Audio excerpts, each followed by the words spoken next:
예고편 보고 이야기 시작하겠습니다. 이제 시작이야.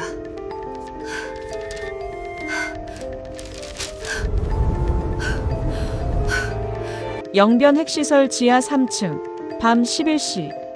난방이 끊긴 사무실 안은 숨을 쉴 때마다 하얀 김이 피어올랐습니다. 형광등은 깜빡이며 불안정한 빛을 내뿜었고 복도 저편에서는 경비원의 발소리만 규칙적으로 울렸습니다. 한서진은 책상 앞에 혼자 남아 있었습니다. 28살. 평양과학기술대학을 수석으로 졸업한 핵물리학자. 그러나 지금 그녀의 손끝은 동상으로 푸르게 변해 있었고 눈 아래 다크서클은 뺨까지 내려앉아 있었습니다. 책상 위에는 대형 설계도가 펼쳐져 있었습니다. 석 달 동안 밤을 새워 만든 연구물이었습니다. 핵심 냉각 시스템 개선안 이론상으로는 효율을 30% 끌어올릴 수 있는 설계였습니다. 하지만 이 성과는 내일 아침 최성민 선임의 이름으로 보고될 예정이었습니다. 여자가 뭘 안다고. 반동의 아내는 조용히 일만 해. 이 말들은 그녀의 일상이었습니다. 2년 전 남편 정우가 정치범으로 끌려간 뒤 모든 것이 달라졌습니다. 연구원들은 그녀와 눈을 마주치지 않았고 식당에서는 아무도 옆자리에 앉지 않았습니다. 동네 인민반장은 매일 아침 그녀의 집 앞을 지나며 노골적으로 문을 두드렸습니다. 한서진 동무, 어제 저녁은 뭘 드셨소? 누구 만났소? 서진은 남편의 결백을 주장했습니다. 단 한 번도 굽히지 않았습니다. 그날부터 그녀는 투명인간이 되었습니다. 복도를 걸을 때마다 속삭임이 들렸습니다. 저 여자 아직도 버티네. 언제까지 버틸 수 있을까? 서진은 책상 서랍을 열었습니다. 얇은 탁본지 한 뭉치가 숨겨져 있었습니다. 손이 떨렸습니다. 심장이 미친 듯이 뛰었습니다. 문틈으로 복도를 살폈습니다. 아무도 없었습니다. 그녀는 도면 보관함을 열고 설계도를 꺼냈습니다. 탁본지를 위에 올려놓고 연필을 굴리기 시작했습니다. 종이 위로 선들이 옮겨질 때마다 작은 마찰음이 고요를 깼습니다. 손목이 떨렸습니다. 땀이 등을 타고 흘러내렸습니다. 이 도면이 그녀가 살 수 있는 마지막 끈이라는 걸 알고 있었습니다. 서진의 삶은 언제나 증명의 연속이었습니다. 평양과기대 입학 당시에도 그랬습니다. 여학생은 실험실에 필요 없다는 교수의 말에 그녀는 밤새워 논문을 써서 제출했습니다. 졸업할 때는 수석이었습니다. 그러나 배치된 곳은 영변 연구소 말단 보조원이었습니다. 남자 동기들은 모두 선임 연구원이 되었습니다. 서진은 참았습니다. 묵묵히 일했습니다. 누구보다 먼저 출근하고 늦게 퇴근했습니다. 연구 보고서는 항상 완벽했습니다. 그러나 성과는 항상 누군가의 이름으로 올라갔습니다. 서진 동무, 자네 덕분에 내가 표창받았네. 고맙네. 최성민 선임은 그렇게 말하며 웃었습니다. 사과는 없었습니다. 감사도 형식적이었습니다. 서진은 그때마다 고개를 숙였습니다. 네, 선임 동무. 그렇게 10년이 흘렀습니다. 창밖으로 눈발이 날렸습니다. 서진은 복사한 도면을 조심스럽게 접어 속옷 안감 사이에 넣었습니다. 차가운 종이가 살갗에 닿는 순간 온몸에 소름이 돋았습니다. 여기서 끝나면 그대로 사라지는 거야. 그녀는 작게 중얼거렸습니다. 친구 민수가 떠나기 전 남긴 말이 떠올랐습니다. 서진아, 넌 여기에서 끝날 사람이 아니야. 내 능력은 이곳이 감당하기엔 너무 커. 민수는 탈북을 시도하다 총에 맞아 죽었습니다. 시신조차 돌려받지 못했습니다. 그 소식을 들었을 때 서진은 사흘 동안 밥을 먹지 못했습니다. 하지만 지금은 달랐습니다. 서진은 연구실 불을 껐습니다. 어둠 속에서 그녀의 눈빛만 빛났습니다. 복도를 걸어나가는 발걸음은 조용했지만 단단했습니다. 밖으로 나서자 차가운 바람이 얼굴을 때렸습니다. 하늘에는 별이 없었습니다. 그저 검은 장막만 드리워져 있었습니다. 서진은 가슴에 손을 얹었습니다. 도면이 만지는 감촉이 느껴졌습니다. 이제 시작이야. 그녀는 혼자 속삭였습니다. 멀리 경비초소에서 불빛이 깜빡였습니다. 깨짖는 소리가 바람에 실려왔습니다. 서진은 돌아보지 않았습니다. 오늘이 그녀 인생의 첫 번째 도망이었습니다. 다음 날 점심시간, 서진은 구석자리에 앉아 옥수수죽을 떠먹고 있었습니다. 식당은 시끄러웠습니다. 연구원들의 웃음소리와 그릇 부딪히는 소리가 뒤섞였습니다. 하지만 서진의 테이블 주변만은 조용했습니다. 반경 2m 안에는 아무도 앉지 않았습니다. 사람들은 지나가며 힐끗 쳐다보고는 고개를 돌렸습니다. 서진은 익숙했습니다. 숟가락을 입으로 가져가는 동작도 기계적이었습니다. 여기 앉아도 될까요? 고개를 들었습니다. 박수현이었습니다. 35살. 연구소에서 7년째 근무 중인 선임 연구원. 말수가 적고 표정 변화도 거의 없는 사람이었습니다. 서진과 눈을 마주친 적도 손가락으로 꼽을 정도였습니다. 네, 앉으세요. 서진은 조심스럽게 대답했습니다. 수연은 쟁반을 내려놓고 앉았습니다. 잠시 주변을 살폈습니다. 그리고 죽을 떠먹으며 아주 작은 목소리로 말했습니다. 서진 동무 조심하세요. 숟가락을 든 손이 멈췄습니다. 보안부에서 당신을 주시하고 있어요. 심장이 철렁 내려앉았습니다. 그날 저녁 서진은 집으로 돌아가는 길에 뒤를 계속 돌아봤습니다. 골목은 어두웠습니다. 가로등 절반이 꺼져 있었고 바람에 전선이 흔들리는 소리만 들렸습니다. 누가 따라오는 것 같았습니다. 발소리가 멈추면 뒤에서도 멈췄습니다. 다시 걸으면 다시 들렸습니다. 서진은 걸음을 빨리 했습니다. 집 앞에 도착했을 때 손이 떨려 열쇠를 제대로 꽂지 못했습니다. 세 번째 시도 끝에 문이 열렸습니다. 안으로 들어가자마자 문을 잠그고 등을 기댔습니다. 숨이 거칠게 나왔습니다. 창문 밖을 내다봤습니다. 골목 저편에 누군가 서 있는 것 같았습니다. 어둠 속에서 담배 불빛이 흔들렸습니다. 서진은 커튼을 닫았습니다. 사흘 후 새벽, 연구소 뒷마당 창고 옆에서 수연이 서진을 기다리고 있었습니다. 오셨네요. 수연은 담배를 끄며 말했습니다. 서진은 주변을 살피며 다가갔습니다. 왜 저를 도우려고 하세요? 서진이 물었습니다. 수연은 잠시 침묵했습니다. 그리고 주머니에서 낡은 사진 한 장을 꺼냈습니다. 어린 남자아이가 웃고 있는 사진이었습니다. 제 아들이에요. 지훈이. 수연의 목소리가 조금 떨렸습니다. 남편이 3년 전에 강등당했어요. 누명이었죠. 그 뒤로 지훈이가 학교에서 매일 맞고 들어와요. 반역자의 자식이라고. 서진은 아무 말도 하지 못했습니다. 어제 지훈이가 물었어요. 엄마, 우리는 왜 이렇게 살아야 하냐고. 수연은 사진을 다시 주머니에 넣었습니다. 저도 나가고 싶어요. 이곳에서. 바람이 불었습니다. 낙엽이 발밑으로 굴러왔습니다. 같이 갈래요? 수연이 물었습니다.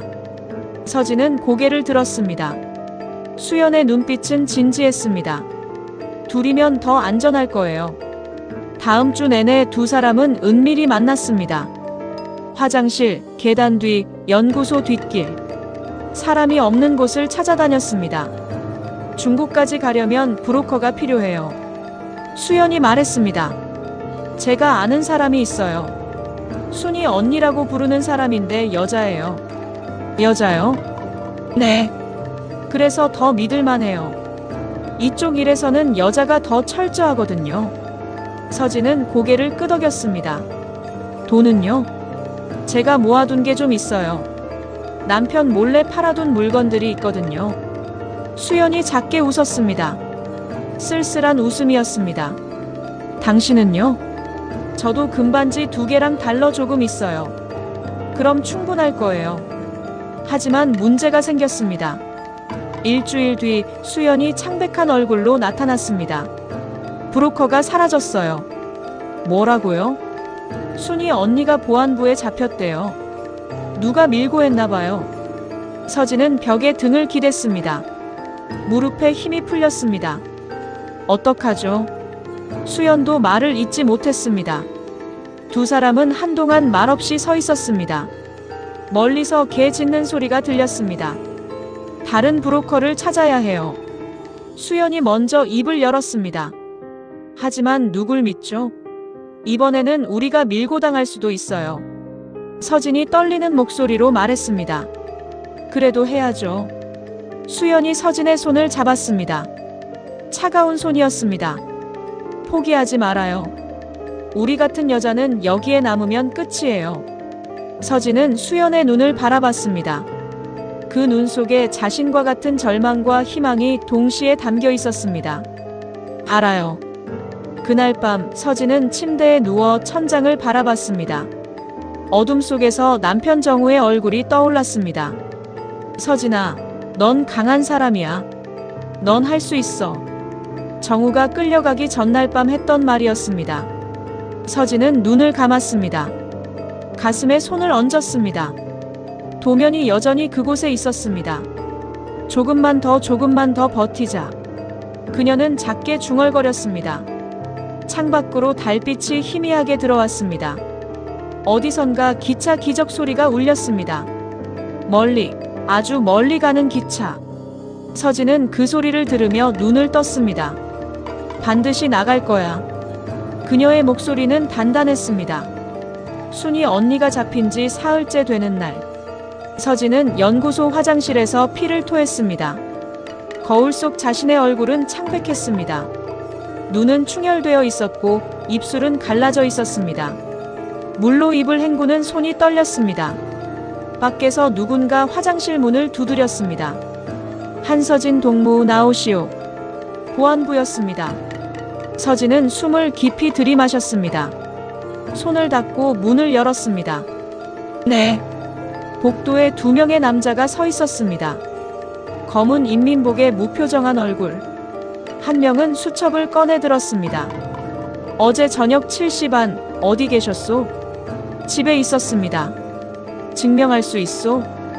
혼자 살고 있습니다. 남자는 수첩에 뭔가를 적었습니다. 펜 긁는 소리가 유난히 크게 들렸습니다. 요즘 누구 만나는 사람 있소? 없습니다. 박수현 동무하고는 자주 얘기하던데. 서진의 심장이 멈추는 것 같았습니다. 아닙니다. 업무상 필요한 대화만 했습니다. 남자는 서진의 얼굴을 한참 들여다봤습니다. 그리고 수첩을 덮었습니다. 조심하시오. 요즘 수상한 사람들이 많으니. 네, 알겠습니다. 두 남자가 복도를 걸어갔습니다. 발소리가 멀어질 때까지 서진은 움직이지 못했습니다. 무릎이 후들거렸습니다. 그날 저녁 서진은 수연을 만나지 못했습니다. 약속 장소인 연구소 뒷마당에 나갔지만 아무도 없었습니다. 30분을 기다렸습니다. 수연은 나타나지 않았습니다. 불안이 몸을 타고 올라왔습니다. 집으로 돌아오는 길 서진은 계속 뒤를 돌아봤습니다. 그림자 하나하나가 사람처럼 보였습니다. 현관문을 열었을 때 안에서 인기척이 느껴졌습니다. 누구세요? 목소리가 떨렸습니다. 나예요. 수연이었습니다. 어둠 속에서 나타난 수연의 얼굴에는 멍이 들어 있었습니다. 왼쪽 눈밑이 시퍼렇게 부어올라 있었습니다. 무슨 일이에요? 남편한테 들켰어요. 수연의 목소리는 가라앉아 있었습니다. 돈 숨겨둔 거 다 들켰어요. 어디 쓰려고 했냐고 따지더니 때렸어요. 서진은 불을 켰습니다. 수연의 입술도 찢어져 있었습니다. 병원에 가야 해요. 안 돼요. 병원 가면 기록 남아요. 보안부가 알게 돼요. 수연은 고개를 저었습니다. 서진은 부엌에서 얼음을 가져왔습니다. 수건에 싸서 수연의 얼굴에 대주었습니다. 이제 어떡하죠? 수연이 작게 말했습니다. 돈도 없고 브로커도 없고. 두 사람은 말없이 앉아 있었습니다. 시계 초침 소리만 똑딱거렸습니다. 사흘 후 연구소 식당. 서진은 밥을 먹지 못하고 죽만 떠먹고 있었습니다. 수연은 보이지 않았습니다. 출근하지 않은 지 사흘째였습니다. 들었어? 박수현 동무 아들이 병원에 실려갔대. 옆 테이블에서 수군거리는 소리가 들렸습니다. 뭐래? 무슨 일인데? 학교에서 애들한테 얻어맞았대. 머리를 심하게 다쳤다던데. 숟가락이 손에서 떨어졌습니다. 서진은 자리에서 일어났습니다. 주변 사람들이 쳐다봤지만 신경 쓰지 않았습니다. 복도로 나와 화장실로 향했습니다. 문을 잠그고 벽에 기댔습니다. 눈물이 흘러내렸습니다. 왜 이렇게 됐을까? 주먹으로 벽을 쳤습니다. 통증이 느껴졌지만 상관없었습니다. 밖에서 누군가 화장실 문을 열었습니다. 서진은 재빨리 눈물을 닦았습니다. 거울을 보니 눈이 빨갛게 부어 있었습니다. 그날 밤 서진은 집에서 도면을 꺼냈습니다. 손으로 만지작거렸습니다. 얇은 종이. 이것이 그녀가 가진 전부였습니다. 이걸로 뭘 할 수 있을까? 혼잣말이 새어나왔습니다. 창밖으로 눈이 내리기 시작했습니다. 하얀 눈송이가 창문에 부딪혀 녹아내렸습니다. 서진은 도면을 다시 5단에 넣었습니다. 그때 문 두드리는 소리가 들렸습니다. 누구세요? 대답이 없었습니다. 서진은 조심스럽게 문으로 다가갔습니다. 문구멍으로 밖을 내다봤습니다. 수연이었습니다. 문을 열자 수연이 비틀거리며 들어왔습니다. 눈을 맞은 외투는 젖어 있었고 머리카락도 흐트러져 있었습니다. 지훈이가 깨어났어요. 수연의 목소리는 떨렸습니다. 의사가 그러는데 뇌에 손상이 있을 수도 있대요. 서진은 수연을 의자에 앉혔습니다.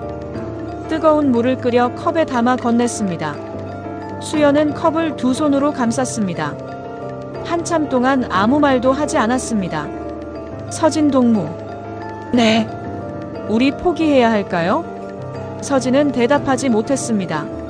수연은 고개를 들었습니다. 눈에는 눈물이 고여 있었습니다. 이러다 우리 둘 다 죽는 거 아닐까요? 바람 소리가 창문을 흔들었습니다. 다음 날 새벽 4시. 서진은 잠들지 못하고 누워 있었습니다. 어둠 속에서 천장을 바라봤습니다. 정우의 얼굴이 떠올랐습니다. 민수의 얼굴도 떠올랐습니다. 지훈이의 얼굴도 보였습니다. 이대로 끝낼 순 없어. 서진은 일어나 앉았습니다. 책상 서랍을 열었습니다. 낡은 수첩이 있었습니다. 정우가 남기고 간 것이었습니다. 페이지를 넘겼습니다. 마지막 장에 작은 글씨로 쓰인 이름이 있었습니다. 이강민 마이너스 해산세관. 그 옆에 작은 전화번호가 적혀 있었습니다. 서진은 수첩을 가슴에 안았습니다. 이 사람 아직 살아있을까? 창밖이 조금씩 밝아오고 있었습니다. 서진은 외투를 입었습니다. 수첩을 주머니에 넣었습니다. 문을 열고 밖으로 나갔습니다. 차가운 새벽 공기가 얼굴을 때렸습니다. 한 번만 더 해보자. 그녀는 눈 내리는 길을 걸어갔습니다. 발자국이 하얗게 쌓인 눈 위에 찍혔습니다. 뒤돌아보지 않았습니다. 해산까지는 기차로 12시간이 걸렸습니다. 서진은 낡은 객차 구석에 앉아 창밖을 바라봤습니다. 산과 들판이 스쳐 지나갔습니다. 마을마다 굴뚝에서 연기가 피어올랐습니다. 주머니 속 수첩을 만졌습니다.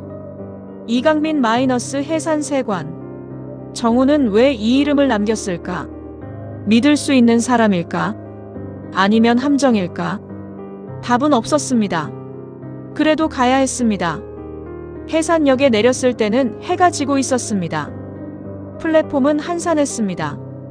몇몇 사람들이 짐을 나르고 있었고 역무원은 졸고 있었습니다. 서진은 역 앞 공중전화로 갔습니다. 동전을 넣고 번호를 눌렀습니다. 손이 떨렸습니다. 신호음이 3번 울렸습니다. 여보세요. 남자 목소리였습니다. 낮고 조심스러운 톤이었습니다. 저 정우의 아내입니다. 잠시 침묵이 흘렀습니다. 어디 계십니까? 역 앞입니다. 10분 안에 세관 사무실 뒤쪽 창고로 오십시오. 혼자 오세요. 전화가 끊겼습니다. 서진은 수화기를 내려놓았습니다. 심장이 빠르게 뛰었습니다. 창고는 어두웠습니다. 녹슨 철문을 열고 들어서자 곰팡이 냄새가 코를 찔렀습니다. 쌓인 상자들 사이로 희미한 불빛이 새어나왔습니다. 이쪽입니다. 남자가 나타났습니다. 40대 후반. 키는 크지 않았고 얼굴에는 주름이 깊었습니다. 눈빛은 날카로웠습니다. 이강민입니다. 앉으십시오. 서진은 상자 위에 앉았습니다. 강민은 담배를 꺼내 물었습니다. 정우 동무를 어떻게 아셨습니까? 대학 동기였습니다. 착한 친구였죠. 강민은 담배 연기를 내뿜었습니다. 소식 들었습니다. 안타깝게 됐더군요. 서진은 고개를 숙였습니다. 왜 저를 찾아왔습니까? 도와주실 수 있나 해서요. 무엇을요? 국경을 넘고 싶습니다. 강민의 표정이 굳어졌습니다. 담배를 바닥에 비볐습니다. 위험한 일입니다. 압니다. 들키면 총살입니다. 그것도 압니다. 강민은 서진을 한참 바라봤습니다. 왜 그렇게까지 하려고 합니까? 서진은 가슴에 손을 얹었습니다. 도면이 느껴졌습니다. 여기서는 제가 사라질 것 같아서요. 강민은 천천히 고개를 끄덕였습니다. 혼자입니까? 아닙니다. 한 명 더 있습니다. 아들이 있는 여자분이에요. 아이도 데려갑니까? 네. 강민은 한숨을 쉬었습니다. 쉽지 않습니다. 특히 아이가 있으면요. 방법이 없을까요? 강민은 주머니에서 지도를 꺼냈습니다. 펼쳐서 바닥에 놓았습니다. 여기 보십시오. 두만강 상류 쪽입니다. 손가락으로 한 지점을 가리켰습니다. 보초가 비교적 약한 곳입니다. 하지만 겨울에는 얼음이 얇아서 위험합니다. 언제가 안전할까요? 지금입니다. 한겨울이 오기 전에. 서진은 지도를 들여다봤습니다. 강의 굴곡이 복잡했습니다. 비용은 얼마나 듭니까? 사람당 2,000위안입니다. 3명이면 6,000입니다. 서진의 얼굴이 어두워졌습니다. 그 돈은 없었습니다. 강민은 서진의 표정을 읽었습니다. 당장은 없으시죠? 네. 정우 동무 아내라서 하는 말인데요. 강민은 담배를 한 개비 더 꺼냈습니다. 절반만 먼저 주십시오. 나머지는 중국 땅에 발 디딘 후에 주세요. 정말 그래도 됩니까? 정우 동무가 제 목숨을 구한 적 있습니다. 서진은 눈물이 핑 돌았습니다. 감사합니다. 고맙다는 말은 살아서 하십시오. 다음 날 저녁 서진은 평양으로 돌아왔습니다. 수연의 집으로 갔습니다. 문을 두드렸습니다. 수연이 문을 열었습니다. 눈가의 멍은 아직 가시지 않았습니다. 서진 동무, 들어가도 될까요? 둘은 부엌에 앉았습니다. 서진은 가방에서 지도 복사본을 꺼냈습니다. 방법을 찾았어요. 수연의 눈이 커졌습니다. 정말요? 해산에 사람이 있어요. 도와줄 수 있대요. 서진은 지도를 펼쳤습니다. 경로를 손가락으로 짚어가며 설명했습니다. 수연은 말없이 듣고 있었습니다. 그러다 갑자기 눈물이 흘러내렸습니다. 미안해요. 제가 포기하자고 했었죠. 아니에요. 저는 겁이 많은 사람이에요. 지훈이 때문에 더 무서웠고요. 서진은 수연의 손을 잡았습니다. 당연한 거예요. 저도 무서워요. 그런데도 계속 하시려고요? 네. 안 하면 우리 둘 다 여기서 끝날 것 같아요. 수연은 눈물을 닦았습니다. 제가 할 수 있을까요? 할 수 있어요. 우리 둘이 함께니까요. 수연은 고개를 끄덕였습니다. 지훈이한테는 뭐라고 말하죠?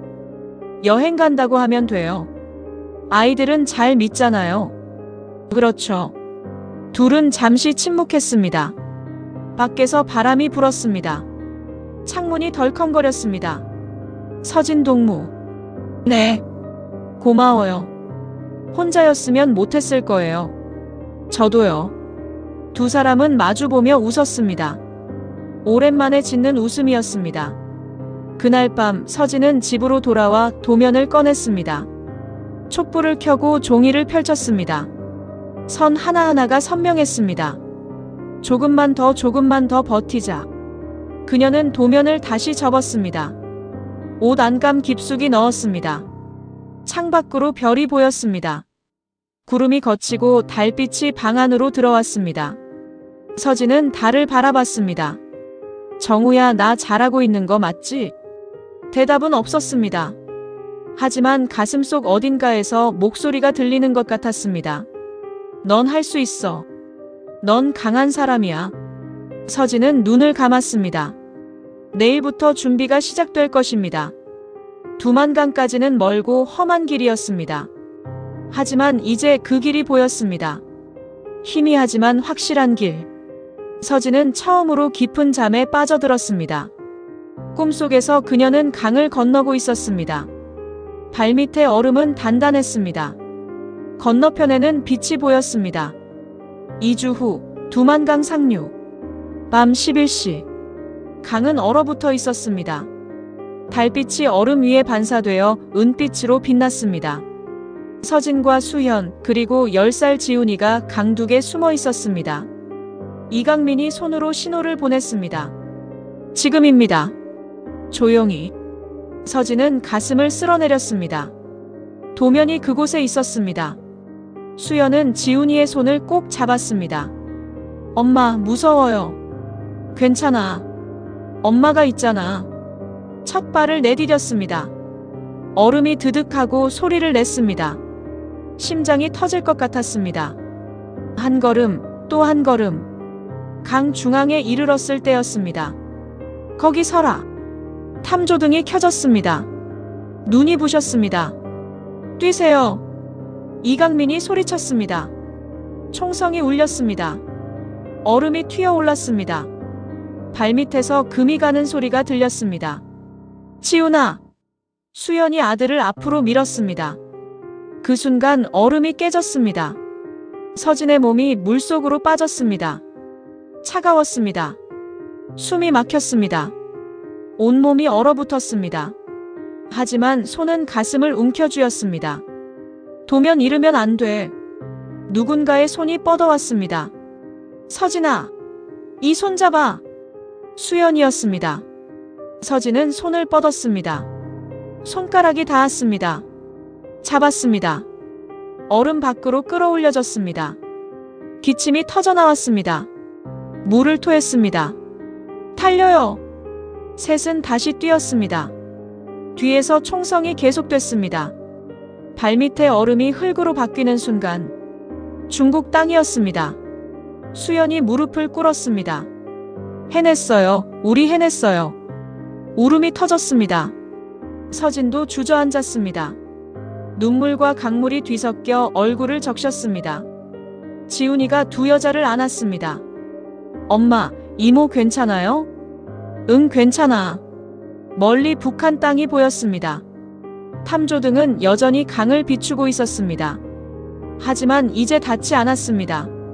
3년 후 서울 KIST 연구소 강의실.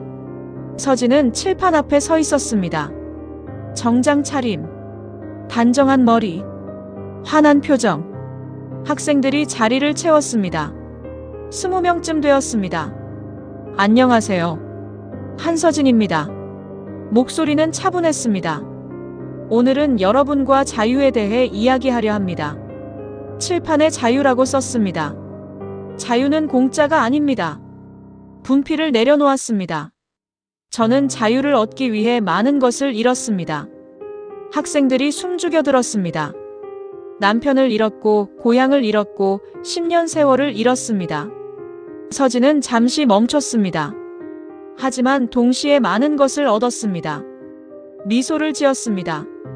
존중을 얻었고, 기회를 얻었고, 무엇보다 제 이름을 되찾았습니다. 창밖으로 벚꽃이 날렸습니다. 여러분은 이미 자유를 가지고 있습니다. 그것이 얼마나 귀한 것인지 알았으면 좋겠습니다. 한 학생이 손을 들었습니다. 교수님, 두렵지 않으셨어요? 두려웠습니다. 매 순간이요. 서진은 솔직하게 대답했습니다. 하지만 더 두려운 건 아무것도 하지 않는 것이었습니다. 강의가 끝난 후 서진은 연구실로 돌아왔습니다. 책상 위에 액자가 놓여 있었습니다. 청와대에서 받은 훈장 사진이었습니다. 그 옆에는 또 다른 사진이 있었습니다. 수연과 지훈이와 함께 찍은 사진. 남산타워 앞에서였습니다. 서진은 사진을 들어 바라봤습니다. 지훈이는 이제 중학생이었습니다. 키도 많이 컸습니다. 수연은 한국어 교사가 되었습니다. 탈북민들을 가르치고 있었습니다. 문이 열렸습니다. 서진 언니. 수연이었습니다. 어머, 수연 씨. 어떻게 여기까지? 근처에 일 있어서요. 차나 한잔 할래요? 좋죠. 연구소 앞 카페. 둘은 마주 앉았습니다. 수연이 가방에서 봉투를 꺼냈습니다. 이거 드리려고요. 뭔데요? 지훈이가 쓴 편지예요. 언니한테요. 서진은 봉투를 열었습니다. 아이의 글씨가 또박또박 적혀 있었습니다. 서진 이모에게. 이모가 없었으면 저는 지금 여기 없었을 거예요. 엄마가 맨날 얘기해요. 이모가 얼마나 용감한 사람인지. 저도 이모처럼 용감한 사람이 되고 싶어요. 감사합니다. 사랑해요. 지훈이 올림. 눈시울이 뜨거워졌습니다. 우는 거예요? 수연이 웃으며 물었습니다. 아니에요. 먼지 들어갔나 봐요. 서진도 웃었습니다. 그때 생각나요? 매일 생각나죠. 무섭긴 했지만 그때가 제일 살아있다는 느낌이었어요. 수연이 커피잔을 들었습니다. 언니가 아니었으면 저 못 해냈을 거예요. 저도요. 혼자였으면 못했어요. 둘은 잠시 조용히 커피를 마셨습니다. 창밖으로 사람들이 지나갔습니다. 웃으며 걷는 사람들. 평범한 일상. 행복해요? 수연이 물었습니다. 네. 수연 씨는요? 저도요. 후회 안 해요? 단 한 번도요. 저녁 서진은 집으로 돌아왔습니다. 작은 원룸이었지만 깨끗하고 따뜻했습니다. 책상 서랍을 열었습니다. 낡은 도면이 그곳에 있었습니다. 국정원에서 돌려받은 원본이었습니다. 종이는 바래였고 구겨진 자국이 있었습니다. 하지만 선은 여전히 선명했습니다. 서진은 도면을 만졌습니다. 고마워. 작게 속삭였습니다. 창밖으로 서울 야경이 펼쳐졌습니다. 불빛들이 반짝였습니다. 수많은 창문에 불이 켜져 있었습니다. 각자의 삶을 사는 사람들. 자유롭게 꿈꾸는 사람들. 서진은 창가에 섰습니다. 바람이 불었습니다. 커튼이 흔들렸습니다. 정우야. 혼잣말이 흘러나왔습니다. 나 잘 살고 있어. 우리가 꿈꿨던 그 삶을요. 눈을 감았습니다. 귓가에 정우의 목소리가 들리는 것 같았습니다. 잘했어, 서진아. 정말 잘했어. 입가에 미소가 번졌습니다. 다음 날 아침, 서진은 연구실에 일찍 도착했습니다. 책상 위에 새 프로젝트 자료가 놓여 있었습니다. 차세대 냉각 시스템 개발. 표지에는 연구 책임자 한서진 박사라고 적혀 있었습니다. 서진은 자료를 펼쳤습니다. 연필을 들었습니다. 창밖으로 햇살이 들어왔습니다. 새로운 하루가 시작되었습니다. 서진은 종이 위에 첫 줄을 그었습니다. 손끝에서 선이 뻗어나갔습니다. 미래를 그리는 선이었습니다. 희망을 잇는 선이었습니다. 자유의 이름으로 그려지는 선이었습니다. 그녀의 이야기는 계속되고 있었습니다.